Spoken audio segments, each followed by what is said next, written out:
He, head of the Korean Cultural Freedom Foundation and its project Radio Free Asia, to appear today to answer questions regarding allegations that he had official ties with the government of the Republic of Korea in connection with Korean attempts to influence U.S. policy and opinion.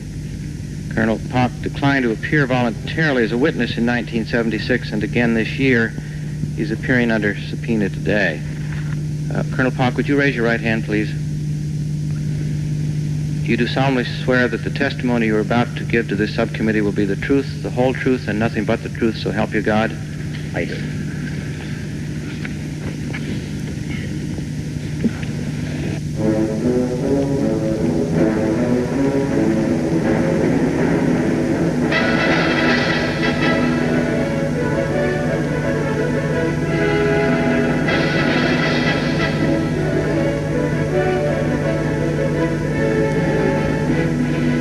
Washington, D.C., capital of the United States. Yet in reality, it is also the capital of the free world today. Its lofty Capitol building rises impressively above the skyline.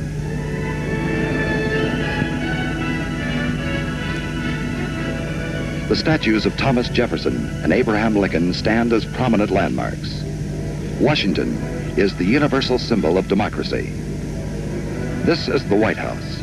From this house, the President of the United States carries out his duties and implements policies which shape not only the destiny of America, but that of the world. In 1972, Washington was shaken by a shocking political scandal called Watergate, which ended only after forcing President Richard M. Nixon out of the White House. As the Watergate era came to a close, the media looked eagerly for another such exciting event.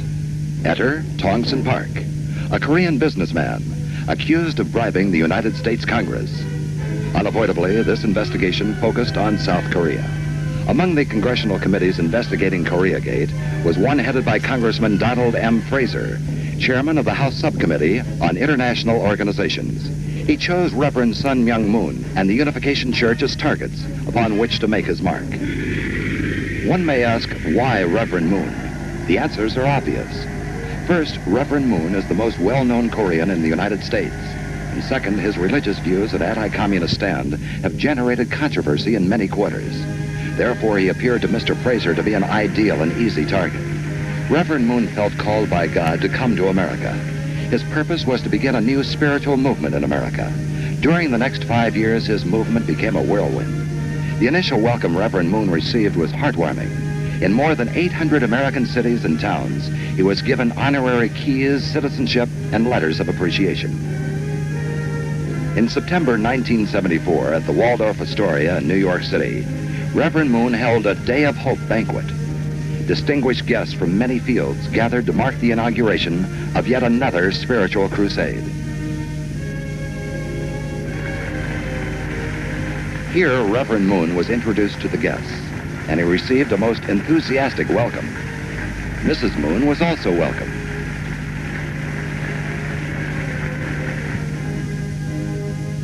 On September 18th, 1974, a rally was held in Madison Square Garden. It was an unprecedented success. Over 60,000 people came to hear Reverend Moon, but only 35,000 could fit into the hall. Reverend Moon proclaims the realistic building of the actual kingdom of God on earth. Many of America's youth who are seeking spiritual truth, direction for their lives, and hope for the future follow him.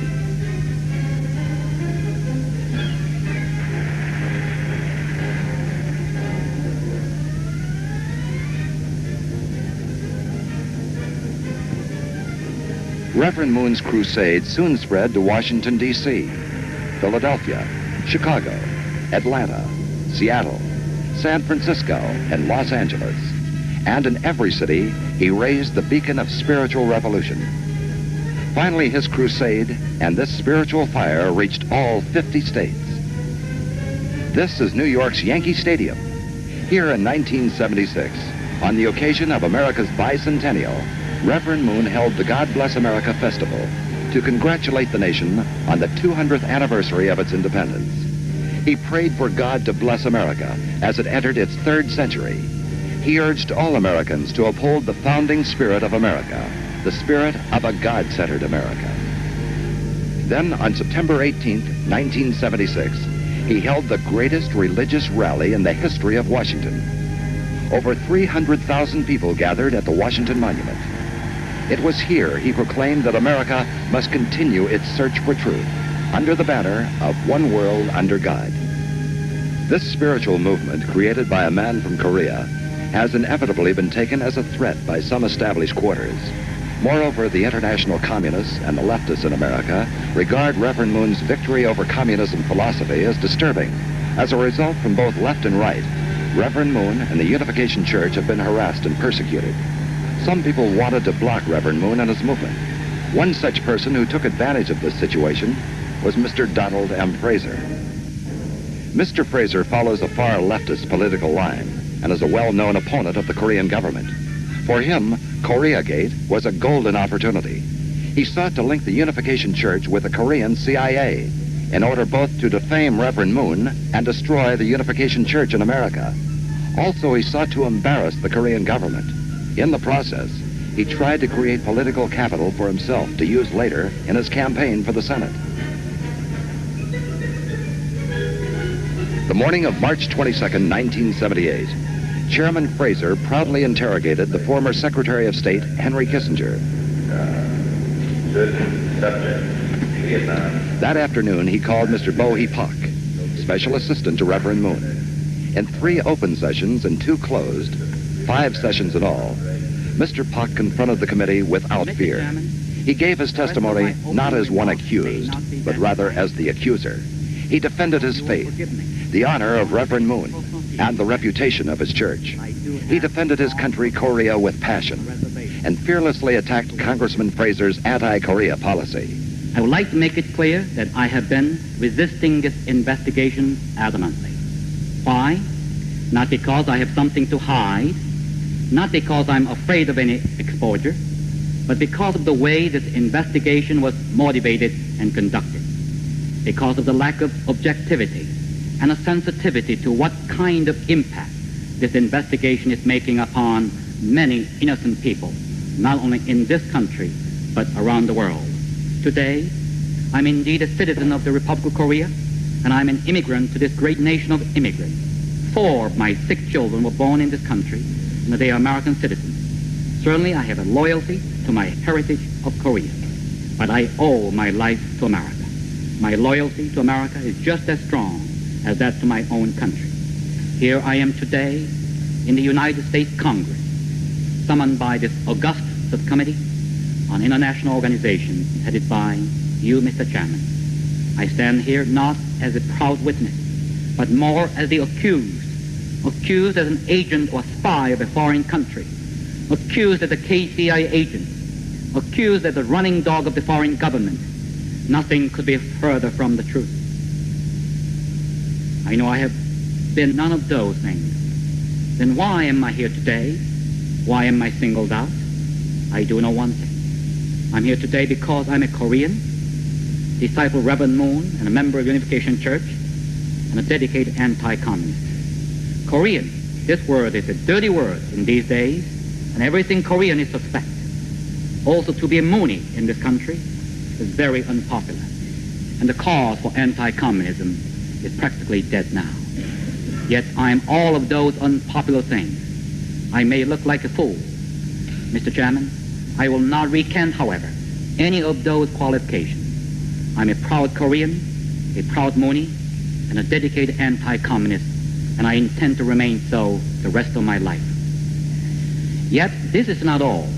I'm particularly anguished over the fact that the noble work of the man who came to this country to preach the gospel has been so misunderstood and mistreated. Reverend Moone preached in every state and the most major cities of America numerous times in the last several years. I believe his work is unparalleled by any religious leader in this country. His vision ignited so many disillusioned American youth, and he became a symbol of hope to them. But now the divine work has suffered under this unfounded, vicious attack. The damage is all the more serious because since it is happening in America, its impact is not confined to America alone. American news travel everywhere. Reverend Moone's disciples and the missionaries in 127 countries are being falsely accused due to these false allegations. We are scared of the communist takeover. We fear this happening so much that we would give our very lives to stop it. We saw our small country practically overrun by communists in 1950. I fought that war. We have had millions killed and are taken to the north. We cannot afford to have the same situation happen again. Too much blood, too much tragedy. Our hearts bleed as we remember such things. With any amount of sacrifice necessary, we cannot allow another invasion from the north. With the above situation, the Korean government must have been concerned and irritated by the planned withdrawal of the United States troops announced in 1970. Of course, the Korean people were disheartened by the prospect of the U.S. withdrawal. Government, as well as the people, know that the U.S. presence is essential and vital for our national security. Both the government and the people have become very desperate, and they want to do something about it. This is the natural instinct for survival.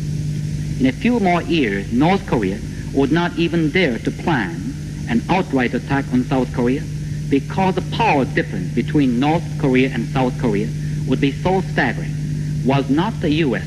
looking forward to the day when Korea would become totally self-sufficient and the danger of war would be totally eliminated? Korea has made great achievements toward that goal. The last thing I want to see is that Korea to become another Vietnam. Mr. Chairman, in conclusion, I would like to make one final plea. Anything I have said today, however slight, that disturbed you, please forgive me. I said I had nothing against you personally. Let us think for a moment about destiny. Destiny of two countries, USA and Korea. It has an especial destiny. America liberated this one small peninsula from the hand of foreign imperial powers in 1945. And it gave birth to a new nation in 1948.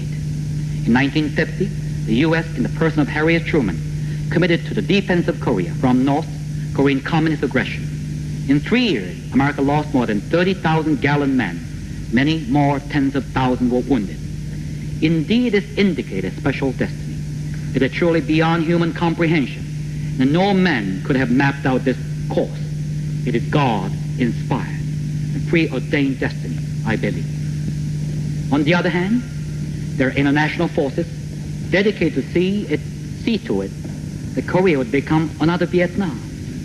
There are people and nations who are dying to see free Korea destroyed.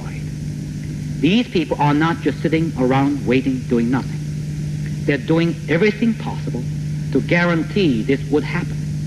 If they should ever succeed, Korea would become another Vietnam. This would be a tragic day for the United States and for the world. Yes, Korea cannot survive without the United States, because Korea's enemy is not just Kim Il-sung, but Russia and Red China as well. But ultimately, the United States would not survive without Korea either. Why? For two reasons.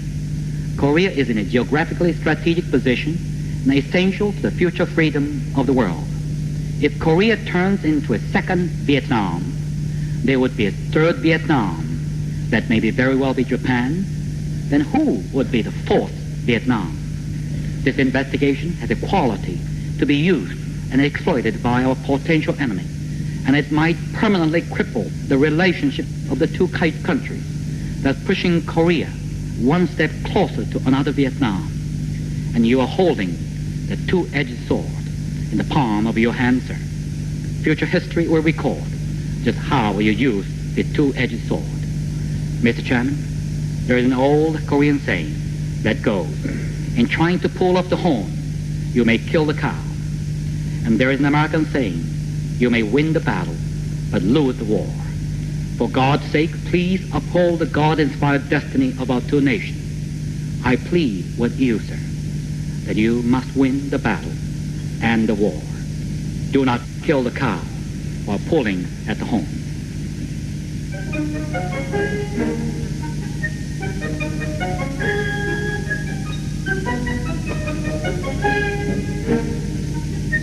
How long a time are you speaking of, Colonel? How much time?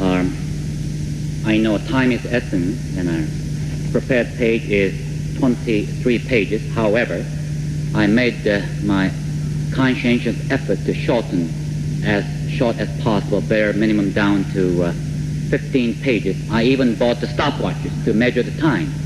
And it took me 19 minutes, 45 seconds. And it is imperative for me to have this 19 minutes. And I'd like to ask Mr. Chairman that he give this opportunity to register my side of the feeling and my side of the story as I see it.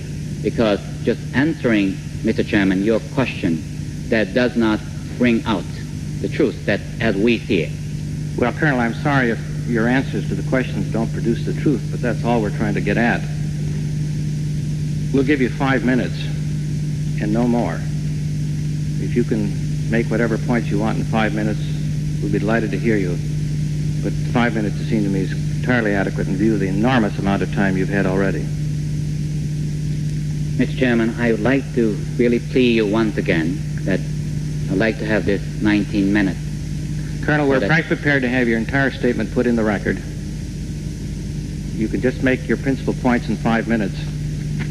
Yes, I do know it can be put into a record, but however, you know, that the reason I want to read this because I'm not only just speaking the words, but my soul and heart and anguish and so forth, and that these things cannot be entered into the record.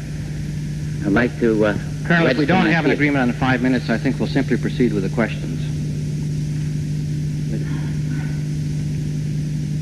You can have your choice. If you want to take 5 minutes, that'll be fine. Otherwise, we'll just go directly to the questions. I will ask for 15 minutes, sir.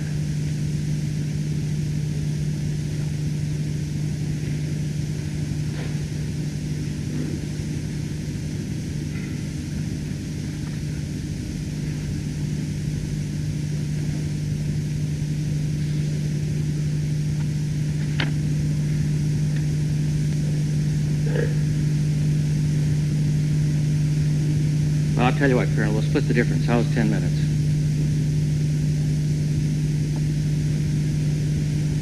Mr. Chairman, it doesn't make it too much difference. I will stay an hour longer, or even up to midnight.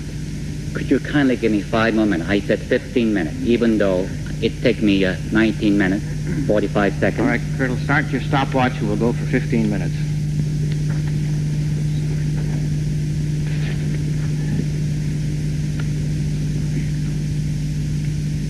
Then what the Reverend Moon stands for? Number one, he stands for God and God-centered ideology. Also, Reverend Moon absolutely opposes communism, which is the enemy of God and men. Number two, he stands for a strong anti-communist Korea and a strong God-centered America. Reverend Moon believes that Korea and America should stand united in a common cause against the forces of communist tyranny. These, then, are two of the most important things which Reverend Moon stands for. You, Mr. Chairman, are absolutely determined to destroy him and everything he stands for. Could that mean that you stand for the opposite? Does it mean that, Mr. Chairman, that you favor the communist cause? Does it mean that you seek to destroy Korea, perhaps create a second Vietnam there, disrupt the Korean-American relation? According to reliable press account, shortly after the fall of Vietnam, you circulated a dear colleague memo to your fellow congressmen, which expressed your satisfaction that your involvement in Vietnam, our involvement in Vietnam, had finally drawn to an end. You suggested further that the time had come to review our involvement in Korea as well. Is this the beginning of your campaign to get Korea? How else we can explain the things you have done? History of this subcommittee activities under your leadership, coupled with your own personal commitment, demonstrate that you have consistently supported pro-communist causes and groups and sought to undermine anti-communist governments and individuals, often using human rights as a smokescreen. This subcommittee, Mr. Chairman, has spent so far 34 months and over $500,000 investigating alleged wrongdoing of the Korean government.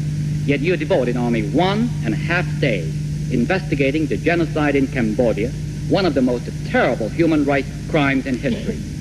An article on September 23, 1976 in the Congressional Record report, and another Socialist Workers' Party front, which you, Mr. Chairman, lent your name in support of, the Political Rights Defense Fund, set up to coordinate Socialist Workers' Party lawsuits against the FBI. The report mentioned one lawsuit which you support charging the FBI with illegal surveillance of the Socialist Workers' Party. It seems strange to me that you condemn the FBI for surveillance for a known communist and potentially violent organization and say nothing about the U.S. government's illegal surveillance of the Korean Blue House, which is a clear violation of Korean law and the human rights of the Korean people.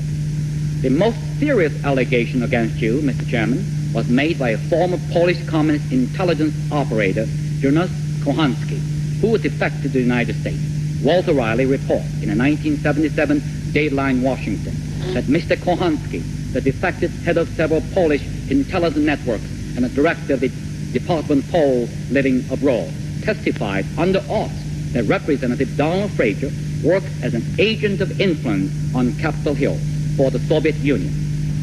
Suppose the Korean government had taken extraordinary steps involving hundreds of agents to win influence in the United States Congress, then we must ask, why would they do it? What would be Korea's purpose and ultimate goal? To subvert America? To destroy or defeat America? Absolutely not. Korea is motivated by the most simple human instinct, survival. That is the bottom line. Korea wants to survive, not at the expense of America, but together with America. You know that, Mr. Chairman, yet you continue to seek to destroy that relationship. Why? On the other hand, what is Moscow's motivation? What does the Soviet Union stand for? And what is it seeking? Nothing less than the total destruction of America and the defeat of the free world. Recent issue of Time magazine, February 6, 1978, reported on the phenomenal growth and outreach of the KGB. In this issue of Time, it said that KGB spent over $10 billion a year with 500,000 employees and has 5 times the number of foreign agents as the U.S. and Western Europe combined. But you have never spent 1 red cent investigating the activities of the KGB in America. This subcommittee would seem ideally structured to undertake the task. Instead, you have spent 34 months and $685,000 investigating probably innocuous attempts of an American ally to shore up its relationship with your country. Today, in this subcommittee hearing room, we have raised potential questions which demand answers. What if, as the evidence suggests, you, Mr. Chairman, are secretly working to undermine Korean-American relations? What if you are an ardent supporter of the Trotskyist Communist Socialist Workers' Party? What if you are an agent of influence for Moscow here on Hill? If these things are true, then the government of the United States is itself in grave danger. America's very survival and the security of the free world are at stake. Reverend Moon has come to this country not for his own sake, but to awaken America to the threat of communism, and through America to awaken the whole world. In opposition to the God-denying ideology of communism, Reverend Moon is proclaiming a God-centered ideology.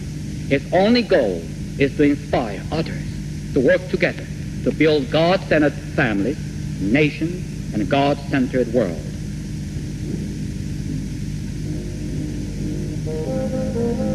In a difficult battle, Mr. Pak is as tough as the situation requires.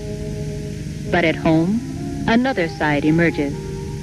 He is a family man and a good father. He has a wife, Ki Suk Pak, and 6 children. Reverend Moon teaches that the family is the building block of the kingdom of heaven. Mr. Pak and his family attempt to live up to that ideal.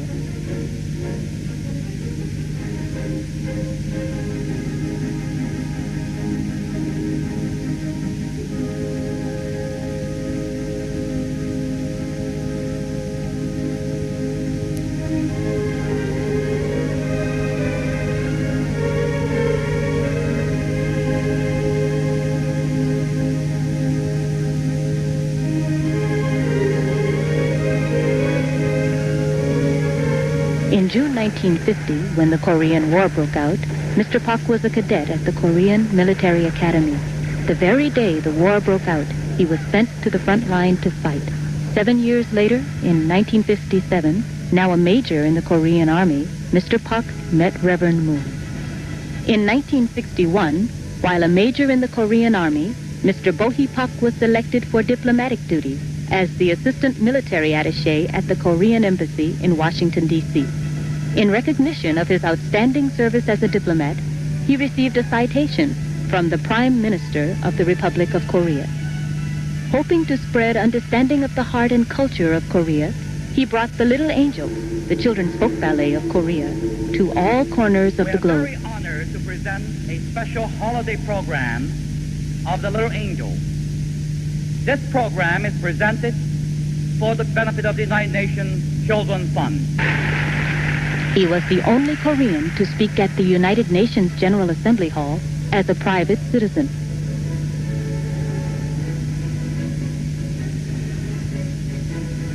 He taught the Little Angels love of country. At The Hague, he led the children in the laying of flowers on the tomb of the Korean patriot Lee Jun, who gave his life in an attempt to save the independence of Korea.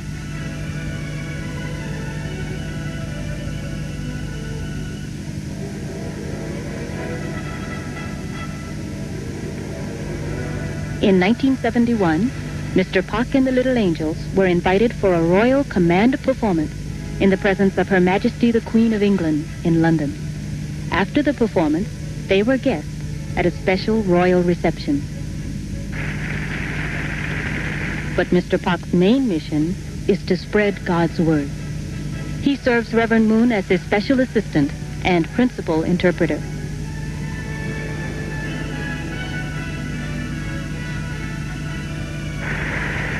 In addition, when he is on his own, he also teaches Reverend Moon's new revelation throughout the United States, Japan, and many other nations of the world.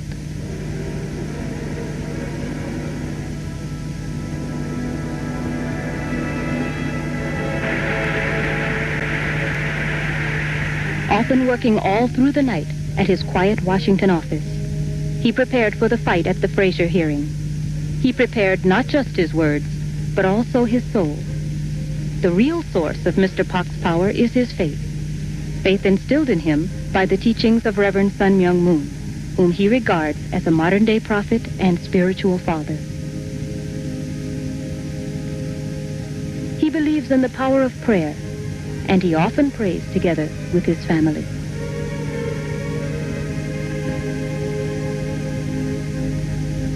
As a man dedicated to God, his life has not been usual or mundane.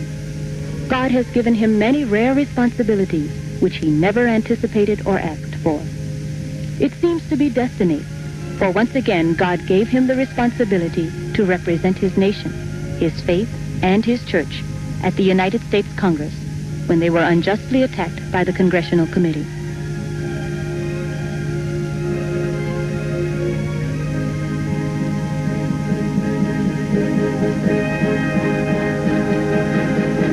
Mr. Chairman, when I read this article, my mind and body are consumed with anger.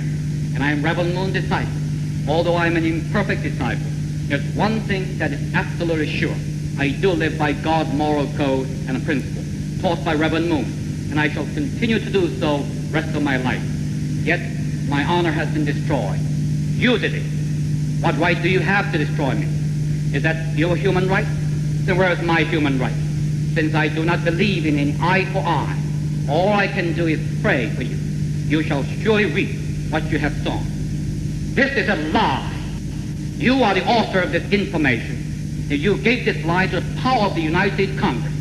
This is the worst character assassination possible. You did this to the man who came to America to do the work of God and save his country from immorality. I cannot help but believe that you are being used as instrument of the devil. You, yes, instrument of the devil. I said it. Who else would want to destroy a man of God but the devil? Mr. Chairman, indeed this subcommittee has become a witch hunt, kangaroo court. You see an opportunity to make a killing for your political campaign. You needed a target. Reverend Moon and the Unification Church and a struggling South Korea have become the ideal target. Do you think you can become a senator at the cost of the blood, honor, and the lives of innocent people? You will find innocent blood very costly. I say to you what St. Thomas, who has been brought to trial on the charges of treason, by Henry VIII that sticking to his own religious conviction, said to Sir Richard, who had perjured himself in testimony against St. Thomas in order to advance his own career, even at the cost of the saint's blood. Quoting Jesus, St. Thomas said, "For what will it profit a man if he gain the whole world and forfeit his soul?" For this he was beheaded. Mr. Chairman, I know it is easy and unpopular in the short run to prosecute new religious groups. So it was for Nero, so it was for Julian the Apostate. But does history remember them for their social reform, or foreign policy, or even human rights? No, it remembers them as a great persecutor in history. And so history might remember Donald Fraser, if it remembers him at all. You may get my scalp, Mr. Chairman, go ahead. But never my heart and soul. My heart and soul belong to God. The Lord is my shepherd. Even though I walk through the valley of the shadow of death, I fear no evil, for thou art with me. Thank you, Mr. Chairman.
Chairman, I'm ready, sir. Thank you. I am a proud Korean and a proud Moonie. I cannot let my country, my spiritual father, my faith, and my church be shamed. I am willing to fight with my life, Mr. Pak said over and over. Reverend Moon's prayer was always with him. And finally, justice was done. On September 13th, 1978, Congressman Donald Fraser, who was a chairman of a powerful subcommittee, had abused his power, lost his primary election in a senatorial race. With this defeat, he lost his congressional seat altogether. Mr. Fraser's defeat, however, was not an ordinary one. Political analysts were unanimous in predicting a Fraser landslide. On election eve, his victory seemed certain.